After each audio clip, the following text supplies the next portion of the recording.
Buenas tardes, hermanos. ¿Cómo están? ¿Cómo les ha ido entre semana? Bien, gracias a Dios. Una semana para algunos con mucho trabajo, algunos enfermos, pero gracias a Dios estamos aquí. Hermanos, les voy a pedir que por favor me acompañen con sus Biblias en la cita que nos reúne hoy, la palabra de Dios. En el libro de Mateo, el Evangelio según San Mateo, capítulo 20. El Evangelio según Mateo, capítulo 20. Y vamos a hablar de los versículos 20 al 28. Mateo, capítulo 20, versículos 20 al 28. Vamos a orar antes de leer la palabra. Bueno, vamos a leer la palabra, esta porción, y después oramos. En Mateo capítulo 20, versículos 20 al 28 dice así: Entonces se le acercó la madre de los hijos de Zebedeo con sus hijos, postrándose ante él y pidiéndole algo. Él le dijo: ¿qué quieres? Ella le dijo: ordena que en tu reino se sienten estos dos hijos míos, el uno a tu derecha y el otro a tu izquierda. Entonces Jesús respondiendo dijo: ¿no sabéis lo que pedís? ¿Podéis beber el vaso del que yo he de beber y ser bautizados con el bautismo con que yo soy bautizado? Y ellos le dijeron: podemos. Él les dijo: a la verdad, de mi vaso beberéis, y con el bautismo con que yo soy bautizado seréis bautizados. Pero el sentaros a mi derecha y a mi izquierda no es mío darlo, sino a aquellos para quienes está preparado por mi Padre. Cuando los 10 oyeron esto, se enojaron contra los dos hermanos. Entonces Jesús, llamándolos, dijo: ¿sabéis que los gobernantes de las naciones se enseñorean de ellas, y los que son grandes ejercen sobre ellas potestad? Mas entre vosotros no será así, sino que el que quiera hacerse grande entre vosotros será vuestro servidor, y el que quiera ser primero entre vosotros será vuestro siervo.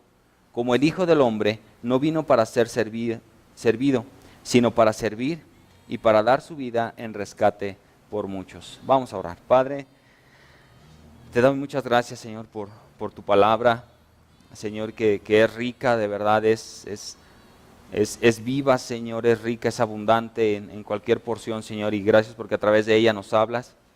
Y yo te quiero pedir, Señor, que hoy tú seas, Señor, el que habla a nuestros corazones, el que redarguya, Señor, nuestros corazones, el que nos llene de convicción.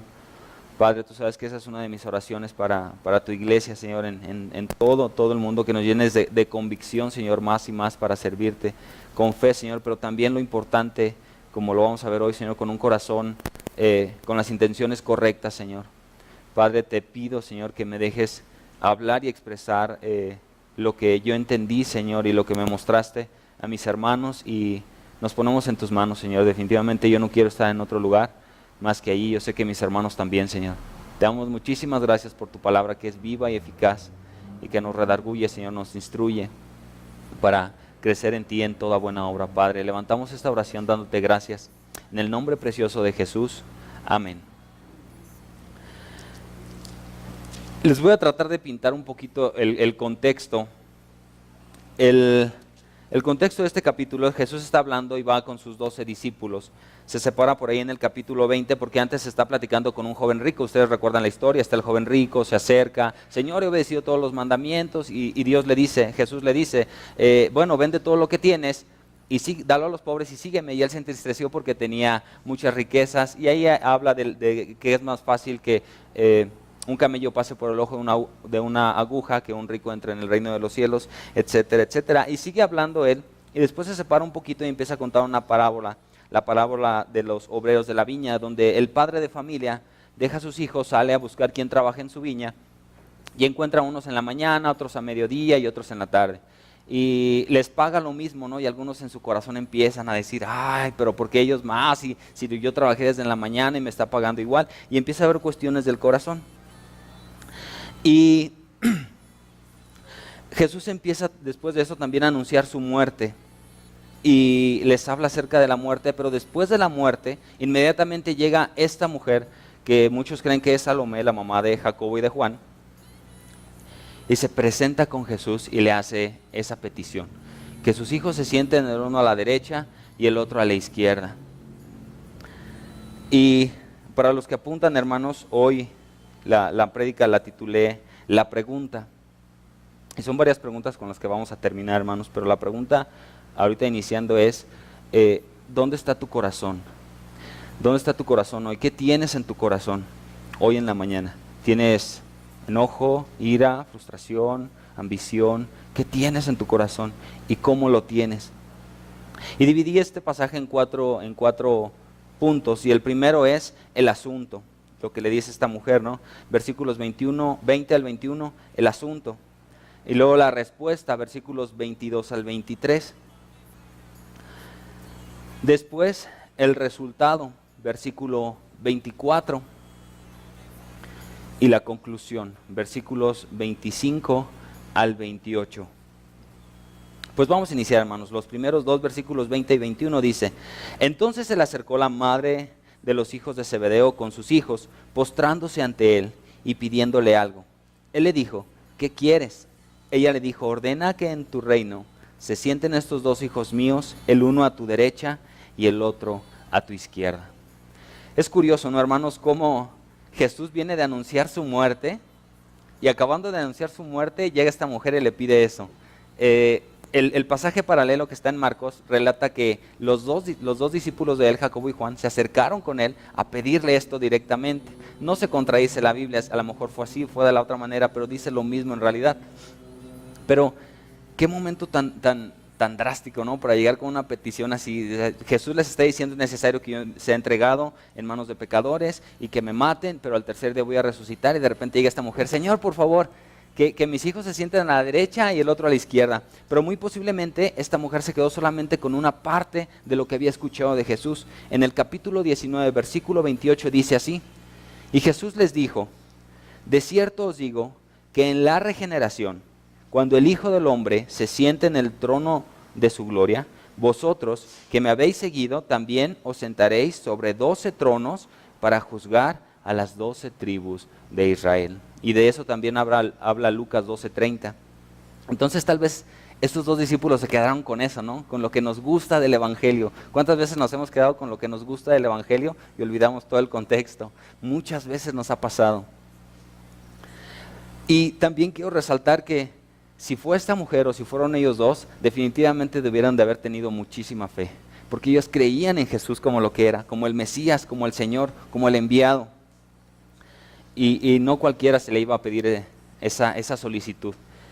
Ella fue y se acercó, o ellos fueron y se acercaron porque sabían quién era Jesús. Y tú y yo sé que tenemos fe, hermano, sé que tenemos un corazón para Dios, pero a veces no de la manera correcta.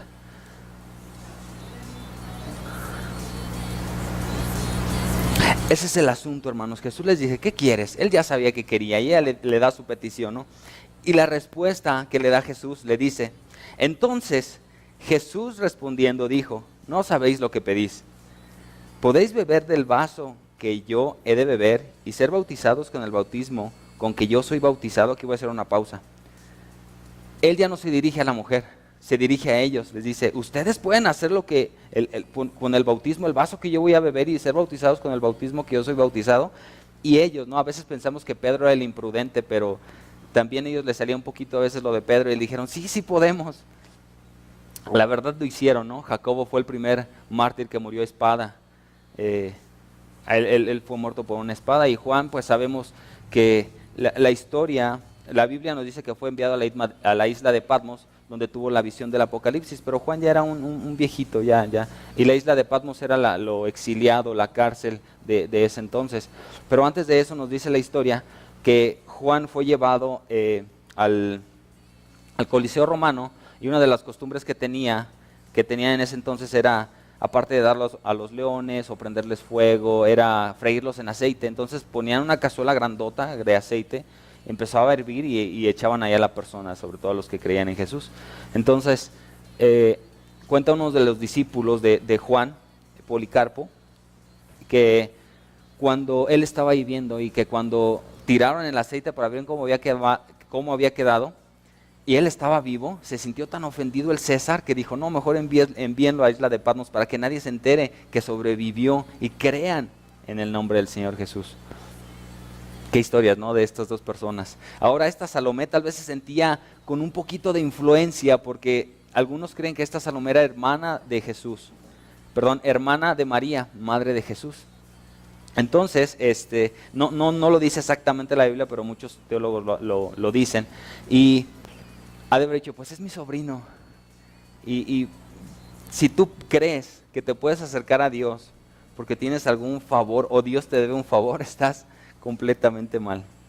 Posiblemente esta mujer creía eso, o posiblemente los primos de Jesús, si eran sus primos, decían, pues es que es nuestro primo. Posiblemente tengamos algún favor de él. Pero eso no puede ser así, de ninguna manera. Y les dice que van a pasar por cosas duras como él va a pasar. Y dice el versículo 23, a la verdad de mi vaso beberéis, y con el bautismo con que yo soy bautizado seréis bautizados. Pero sentaros a mi derecha y a mi izquierda no es mío darlo, sino a aquellos para quienes está preparado por mi Padre. Aquí te voy a pedir que me sigas con atención, porque en la Biblia y este pasaje y otros pasajes hablan de que en el reino de Dios va a haber posiciones. Y no quiero decir con esto que en el reino de Dios va a haber envidias y va a decir, yo quiero esta posición o yo quiero lo otro. Algunos teólogos lo identifican como simplemente vamos a ser recipientes y vamos a ser llenados con la presencia de Dios.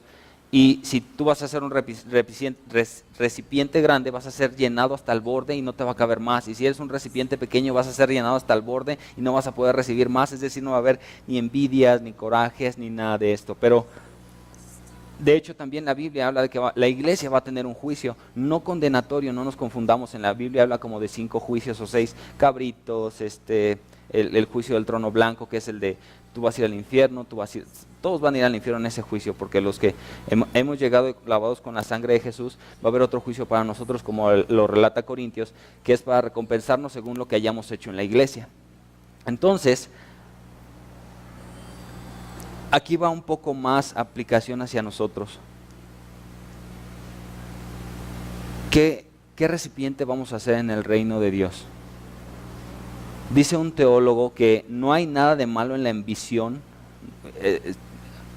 Lo voy a tratar de decir de la mejor manera, a ver si me entienden. No hay nada de malo en la ambición de ser santo y piadoso y de trabajar para el Señor. No hay nada de malo en esa ambición. Lo malo es tener una ambición por grandeza y por sentirte superior a los demás. Eso sí es malo.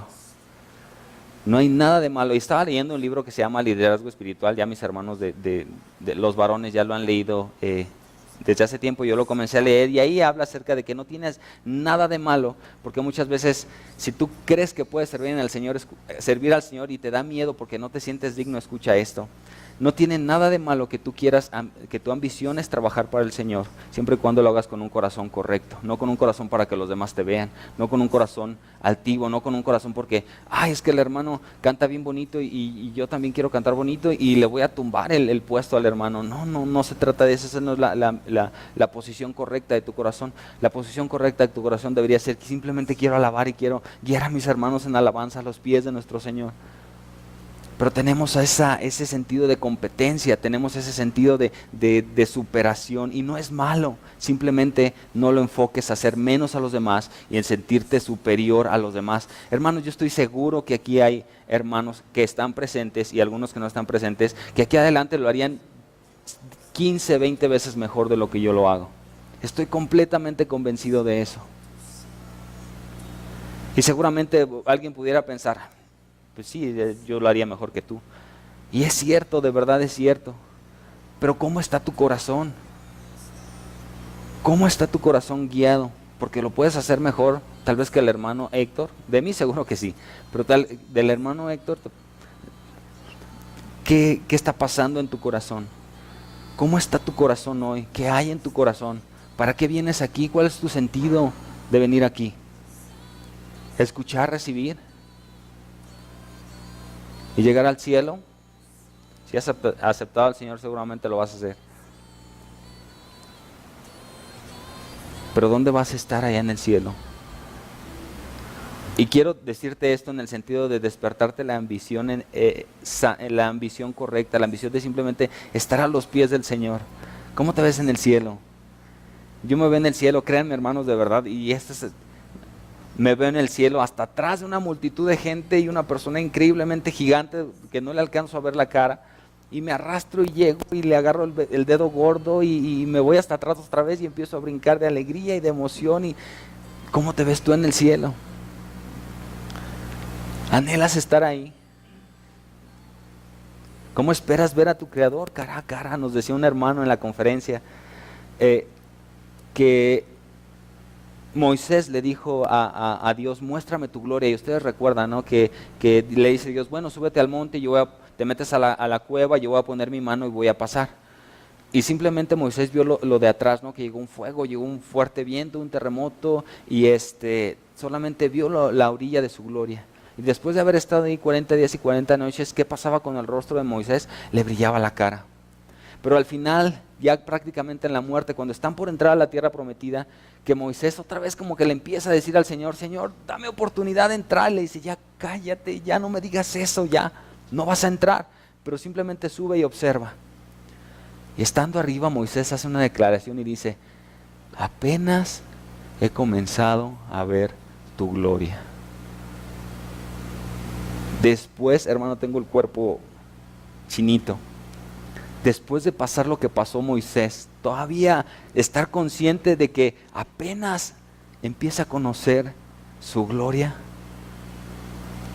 Y esto te lo digo para que te dé hambre de ver al Señor. ¿Cómo vas a recibir? Y este hermano nos decía, muéstrame tu gloria. Y decía adelante, el rostro del Señor Jesús, que todavía no he visto, cara a cara. Muéstrame tu gloria. Qué hermosas palabras, y eso me llenó. Todavía nos falta ver mucho. Pero ¿cómo va nuestro corazón? Hermano, si estás actuando conforme al asunto de tu corazón, Jeremías dice que nuestro corazón es malo y engañoso, que nadie puede confiar en él. Y de verdad, hermano, yo creo que te ha pasado. Yo no puedo confiar en mi corazón.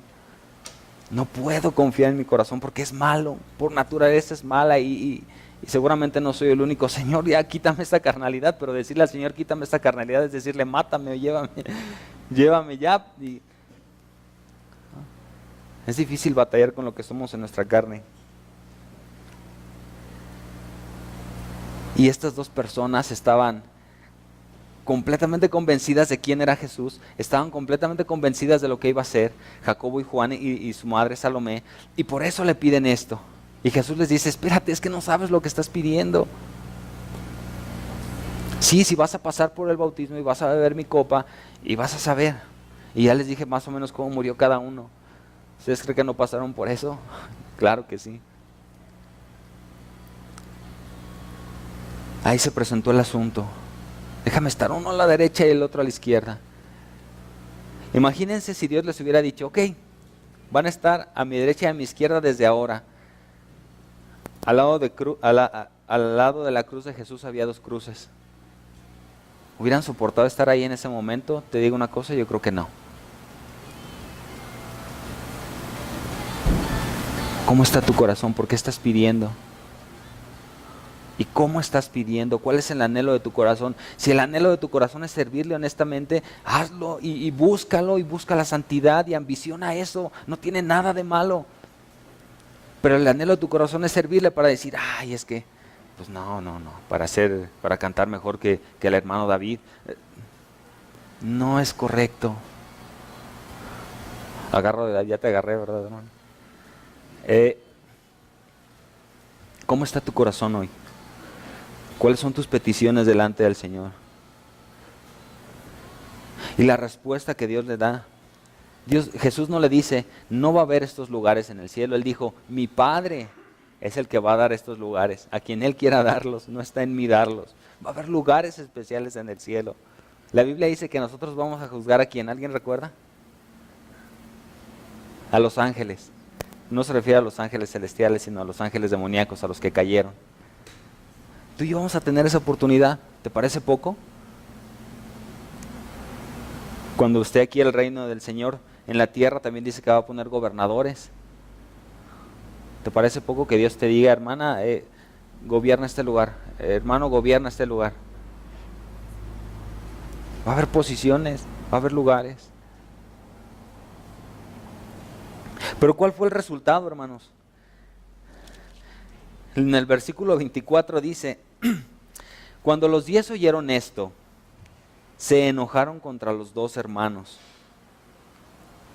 Esta palabra enojo, hermanos, es curioso porque hay una palabra, de hecho la Biblia dice, airaos pero no pequéis. Hay una ira que es, que no es pecaminosa, pero hay otra ira que es pecaminosa. Y esta ira no es porque ellos eran más santos, ni porque, ¿por qué interrumpes al Señor? Sino tal vez era porque, me ganó la pregunta, ¿por qué no se la hice antes? Si yo soy el que quiero estar ahí, ¿quién no quisiera estar al lado de Jesús, no? En ese sentido. Pero esta ira no fue precisamente una ira sana, una ira justificable. ¿Por qué lo inoportunas? ¿Por qué te sientes? Se sintieron mal ellos, estos 10. Perdón. Y como respuesta, resultó en su enojo. Y Jesús ya no solamente se dirige a 2 personas, se dirige a los demás. Pero antes de pasar ahí, hermanos, ¿hay en tu corazón? La pregunta es, ¿hay ira en tu corazón? ¿Hay frustración en tu corazón porque quisieras estar haciendo algo y no lo haces?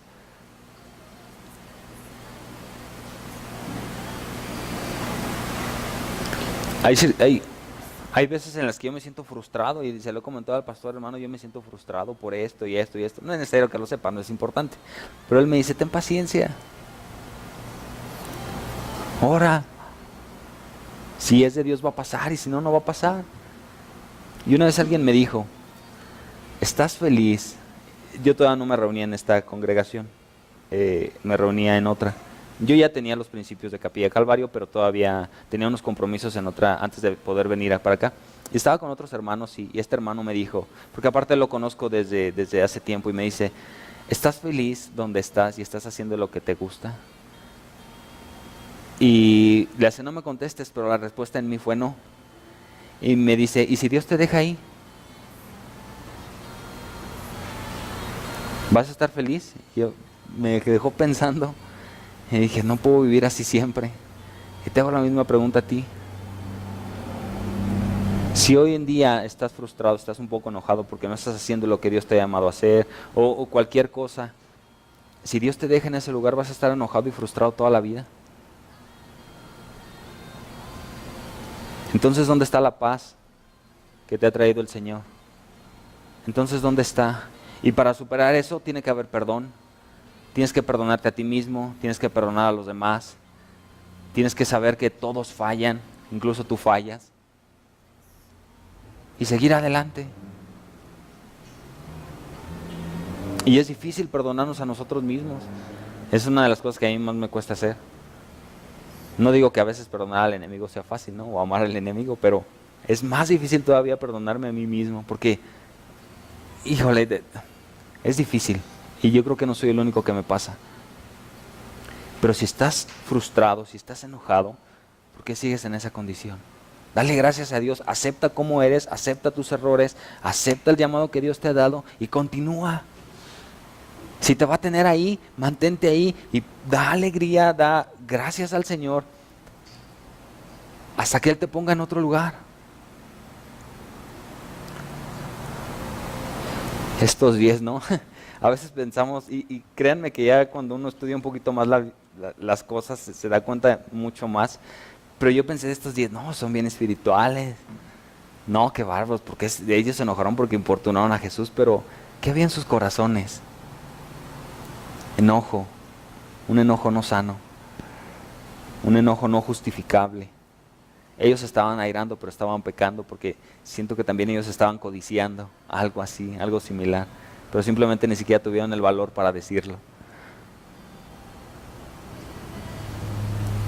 Y esto me recuerda que muchos de nosotros incluido yo, muchas veces hablamos acerca de Pedro, ¿no? Y cuando estaban en la tempestad y que Jesús se aparece caminando y un fantasma, no, no soy un fantasma, soy yo. Y todos estaban asustados y Pedro, ¿recuerdan qué le dice? Señor, si eres tú, manda que yo vaya sobre las aguas contigo. ¿Y qué le dice? Ven. Y Hollywood lo representa así con una briznita y una lluviecita y uno que otro trueno, pero una tormenta es una tormenta. Las olas estaban de 2, 3 metros por lo menos y Pedro empezaba a caminar y tenía sus ojos fijos en él y seguía caminando y seguía caminando. Y esto nos pasa a nosotros, cuando tú tienes los ojos puestos en Jesús vas a caminar, pero nos enfocamos más en el hecho de que ¿qué pasó después? Desvió su mirada de Jesús, volteó a ver las olas, los rayos, el viento, que el barco tal vez ya estaba a punto de voltearse. ¿Y qué empezó a pasar? Se hundió. Y nos enfocamos nosotros muchas veces en que, Pedro se hundió, tuvo poca fe. Pero ¿cuál de los discípulos le pudo contar a sus nietos? Yo caminé sobre el agua, di 2 pasos, me paré sobre el agua por lo menos, di un paso y no me hundí. Y criticamos a veces a los que se caen, pero ni siquiera nos aventuramos a hacer lo que ellos han hecho. Y te tienes que aventurar y tienes que intentar caminar sobre el agua, puesto los ojos en Jesús, porque si no te vas a quedar en la barca, en lo cómodo, en lo que te parece más cómodo, porque ni cómoda era ni segura era, porque si la tormenta hubiera seguido se hubieran muerto ahí. A lo mejor estos dos fueron un poco inoportunos con su pregunta, pero se atrevieron a hacerla. ¿Y tú te atreves? ¿Tú te atreves a hacer lo que Dios te ha llamado a hacer? ¿O estás enojado?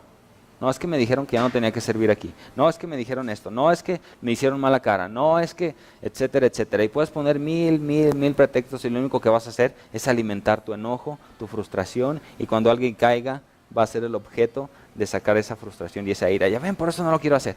Ya ven, por eso no. Ya ven, por eso no. Y tú mismo te vas a empezar a dañar. Estos días no es que fueran más espirituales. ¿Cómo está tu corazón hoy? ¿Cómo está tu fe hoy? ¿Tienes tu fe completamente en Jesús?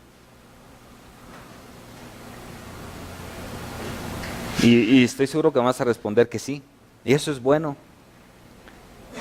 Pero ¿estás poniendo en práctica la fe de manera correcta? ¿O va la fe junto con la amargura, y va la fe junto con la frustración, y va la fe junto con el enojo, y va la fe junto con el miedo, y va la fe junto con, Señor, no me importa que tú te mueras, pero ponme a un lado, y no me importa lo que pase, pero ponme a un lado, y a mi hermano ponlo del otro lado, con tu ambición?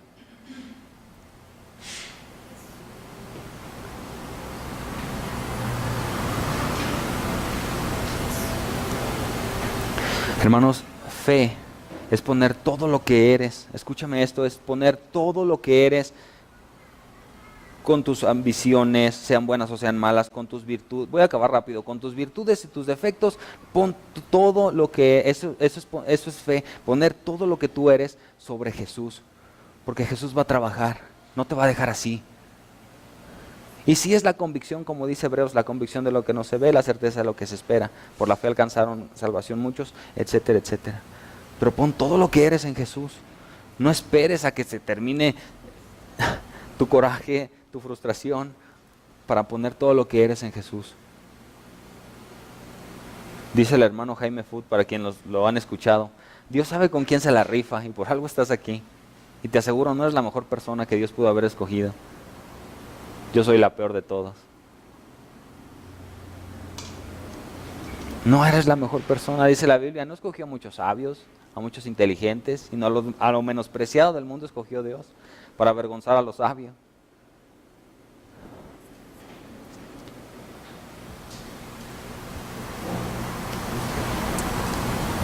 No precisamente que seas menospreciado y que no seas sabio, está hablando acerca de que está avergonzando a la sabiduría humana, ¿no? Pero somos sabios en el Señor y estamos creciendo en eso.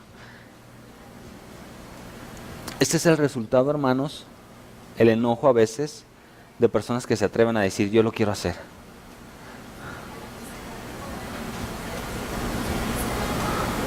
Y si tú eres esa persona que tienes una ambición correcta del Señor, Señor, simplemente quiero predicar de tu palabra, Señor, yo quiero ser un evangelista, Señor, yo quiero cantarte y adorarte, y si escuchas que alguien te dice, ya te sientes mucho.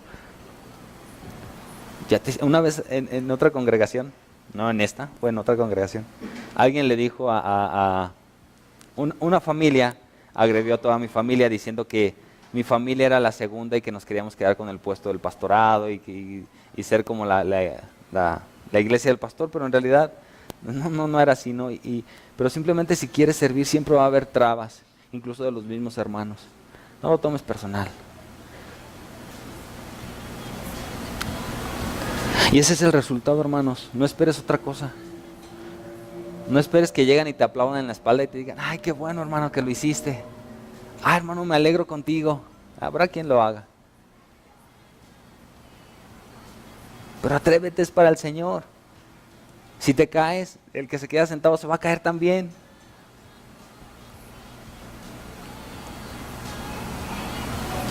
Yo estoy plenamente convencido de que cada persona en el cuerpo de Cristo tiene un papel que cumplir en funciones y el trabajo para el Señor. Porque Dios llamó un cuerpo. Es más, hermanos, si un poquito de anatomía, incluso hasta la uña pequeña del dedo meñique tiene su función. Las personas que han perdido una uña empiezan a caminar y caminan ligeramente chuecos porque no tienen una uña. Eso se detecta ya microscópicamente con mucha tecnología, ¿no? Pero es curioso que hasta una uña, no pienses que no tienes un valor en el cuerpo del Señor, tienes un valor muy grande. Yo soy esa uña, ¿verdad? Pero hay quienes de ustedes pueden ser un pie, hermanos. Hay quienes de ustedes son una lengua, hermanos, para hablar las buenas nuevas del Señor. Hay quienes de ustedes son el cerebro, hermanos. Bueno, la cabeza es Cristo, pero hay quienes de ustedes son algo importante que da movimiento a otro lugar. Si yo fuera el cuerpo de Cristo y si yo representara cómo estuviera caminando, ¿no? La iglesia aquí, en el mundo, estoy hablando en el mundo, cómo estuviera caminando. Y si todos nos enfocáramos en hacer el trabajo que Dios nos ha mandado a hacer, ¿cómo caminaría la iglesia? Si así ha habido alcances de cientos de miles, no estoy hablando de que la iglesia no funciona, la iglesia ha tenido un crecimiento impresionante, tan solo este movimiento es uno de los que más ha crecido en los últimos 10, 15 años, miles de iglesias, de congregaciones, iglesia solo hay una, de congregaciones alrededor del mundo. Los metodistas han crecido impresionantemente también, muchos han crecido, todo el cuerpo de Cristo, pero si en cada congregación todos hiciéramos el trabajo que debíamos hacer, no importa que los demás te critiquen. Sí, pero lo intentaste, no te quedaste sentado. Yo prefiero intentarlo que haberme quedado así, con las ganas de hacerlo. Y no me va a caer una vez, te lo aseguro. Van a ser muchas veces.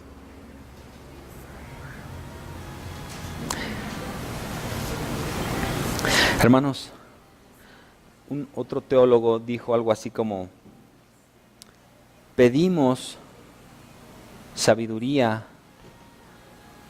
para llevar grandeza, pero no sabemos pedir, porque debiéramos de pedir gracia para poder llevar la cruz. ¿No es suficiente ya con la batalla que tenemos como para intentar ser grandes delante de los demás?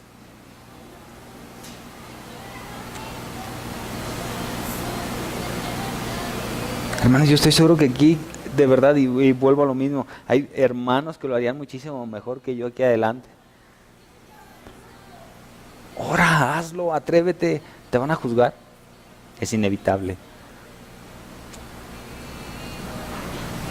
¿Pero para quién lo vas a hacer entonces? ¿O para quién pretendes hacerlo? ¿Para un hombre? Si te van a juzgar, te va a doler y lo vas a dejar ahí. Pero si es para Dios, vas a decir: ay, Señor, pues ayúdame a mejorarlo y ayúdame a echarle ganas y quiero seguir adelante. Hazlo. Hazlo. Conclusión, versículos 25 al 28 dice: entonces Jesús, llamándolos, dijo, ya le está hablando ahí a los 12, sabéis que los gobernantes de las naciones se enseñorean de ellas, y los que son grandes ejercen sobre ellas potestad, mas entre vosotros no será así, sino que el que quiera hacerse grande entre vosotros será vuestro servidor, y el que quiera ser el primero entre vosotros será vuestro siervo. Hasta ahí, perdón. ¿Qué está diciendo el Señor? Mi naturaleza no es como la naturaleza del mundo. Ellos estaban pensando y decir, viene en su trono y vamos a gobernar y nos va a poner uno a la derecha y el otro a la izquierda. Y Él le dice, espérate. Si quieres ser grande, primero sirve a los demás. Sirve a tus hermanos. El que quiera ser grande en el reino de los cielos tiene que ser ¿el qué? El menor aquí. ¿Y a quién de nosotros nos gusta ser el último? Honestamente, ¿a quién de nosotros nos gusta ser el último? A mí no. Y a veces lo reconozco, no es con una ambición sana de servir al Señor. Pero en el reino de los cielos es diferente. Y tú y yo ya estamos viviendo en el reino de los cielos, hermano. No creas que el reino de los cielos va a llegar hasta que llegue Jesús aquí y ya nos lleve. No, el reino de los cielos llegó desde el día de Pentecostés, que fue la iglesia que se fundó. Desde ahí está el reino de los cielos. Y si tú sigues viviendo amargado, enojado, frustrado, no estás disfrutando del reino de los cielos. Porque Jesús dijo, yo les vine a dar paz y paz no como la que da el mundo. Y también dice, les vine a dar una vida y vida en abundancia. Y le estaba hablando a personas aquí en la tierra, a ti y a mí.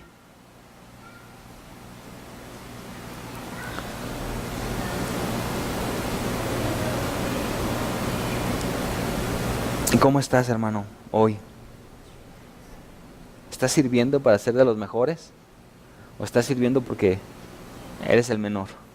Porque quieres hacerte el menor, porque quieres ayudarle a los demás.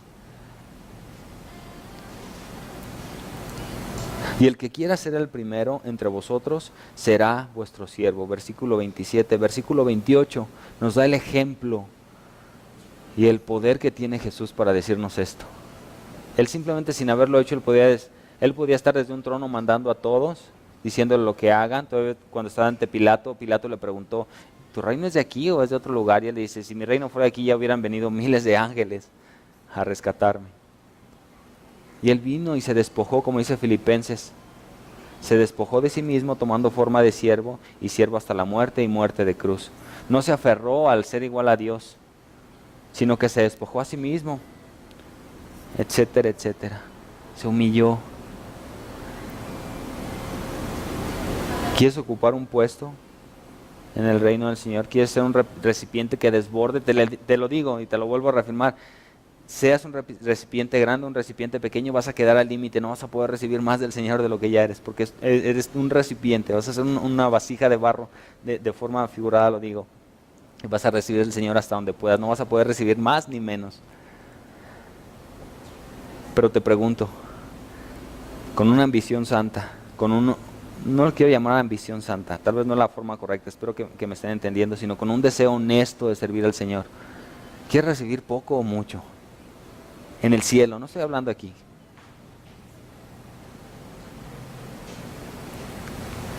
Y para eso, hermanos, para recibir, para poder llenar este vaso con atole, ¿qué tendría que hacer? Para que le cupiera más atole, tengo que vaciar el agua. Vacía tu carnalidad. Vaciemos nuestra humanidad para que Cristo nos pueda llenar.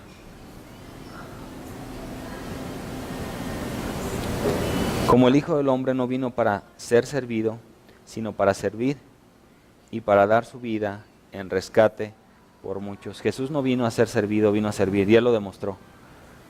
Pasaba largas horas en ayuno orando. Cuando tuvo mucha hambre, que mandó a los discípulos, se encontró una mujer, y Él rompió barreras, rompió la barrera de que un judío prácticamente no hablaba con una mujer a solas. Él le habló, Él le dijo de sus esposos, le dijo de la fuente de agua, y ella fue a la ciudad y conocen la historia, ¿no? La mujer de la fuente. Él venció su hambre, Él venció su sueño.